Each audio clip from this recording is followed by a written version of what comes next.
38의 다항입니다. 그러면은 계엄 해제 의결 전의 상황에서 증인께서 피고인으로부터 국무총리나 비서실장이 계엄에 반대했다는 취지의 말을 들으셨다 하더라도 그분들이 무슨 이유로 반대를 하는 것인지는 명확히 알 수 없고 그 내용만으로 계엄이 내란이라고 인식할 수도 없었던 것으로 보이는데 어떻습니까? 예, 그 당시 정보는 턱없이 부족했고요. 예, 그러니까 구체적인 그 실체적인 그리고 또 민주당이 이제 굉장히 그게 저도 좀 그때 상당히 의아했는데 굉장히 혼란스러웠거든요. 저도 굉장히 당황했었고 솔직히.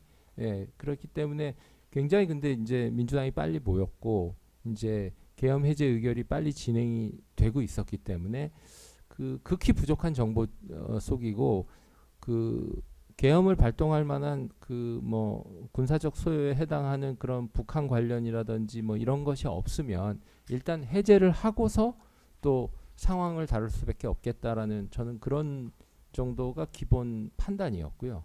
이제 말씀 주시는 그 내란이나 위헌에 대해서는 사후에 이제 이게 요번에 벌어진 것이 법적 해석으로 가면 그렇게 갈 수 있겠구나 하는 것들을 자문을 구해서 인지했습니다. 네, 39항 생략하고 40항 바로 여쭤보겠습니다. 그 당시 본회의장에 있는 국민의힘 의원 중에서 그 계엄 사유가 뭔지 모르겠다 이런 얘기 외에 국회 봉쇄나 정치인 체포를 언급하면서 이 계엄은 내란이니까 해제해야 된다 그렇게 말하는 의원이 있었습니까? 전혀 뭐 계엄이 왜 선포됐는지도 모르니까 디테일을 더 알 방법은 더 없는 거고 지금 얘기하신 정치인 체포나 그런 거는 이제 처음에는 민주당 쪽에서 주로 나왔던 거로 저는 알아요. 그리고 네. 홍장원인가 그분이 뭐 이렇게 발언하면서부터 이제 뉴스에서 퍼지기 시작을 했고 그것이 이제 정치 공세인지 실체적인 진실인지 이제 그런 거부터 저희가 가늠하면서 이게 법적으로 그럼 해석은 어떻게 되는 거야? 이제 이런 식으로 한 일주일 넘어서 저는 저희들이 파악해 가기 시작했다고 생각합니다. 그 당시는 뭐 전혀 뭐 인지 자체를 못했죠. 네. 기타 증인께서 본회의장에 계시는 동안 그 한동훈 전 대표 등과 나눈 대화들이 혹시 기억나시는 게 있습니까? 지금까지 말씀하신 거 외에.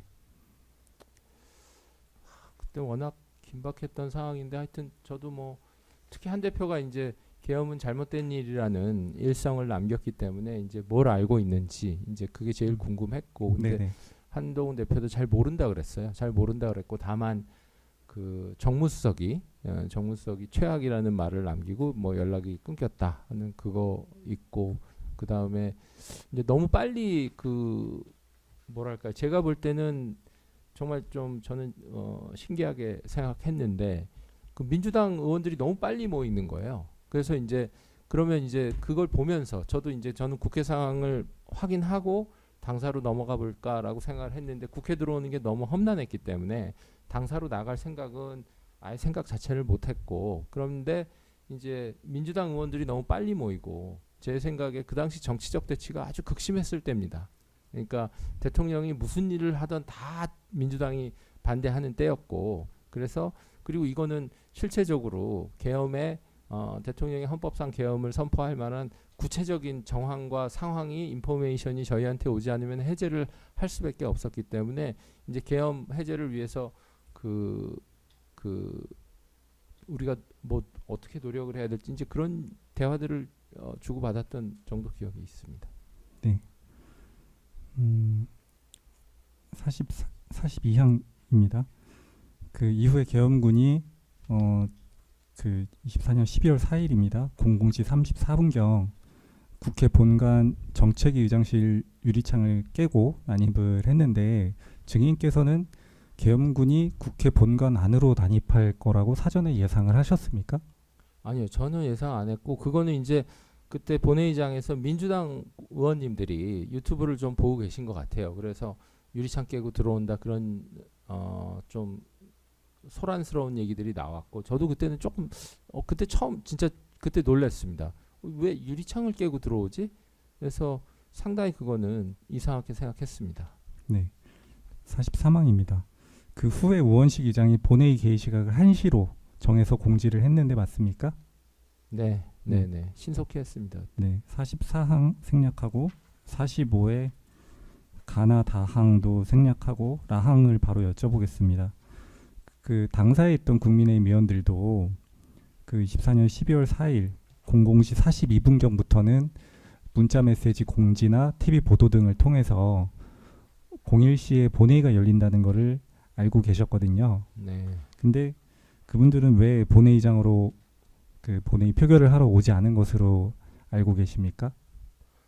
아, 그 당시 굉장히 혼란스러웠습니다. 예, 그 뭐 로텐더홀은 물론이고 로텐더홀 앞에 본청 앞에도 하여튼 뭐 의원 보좌진들, 국회 사무처 직원들 그리고 아마 시민들도 있었다고 저는 나중엔 들었는데 등등 있었고 또 그 다음에 군이 출동은 했는데 굉장히 헤매고 있었어요.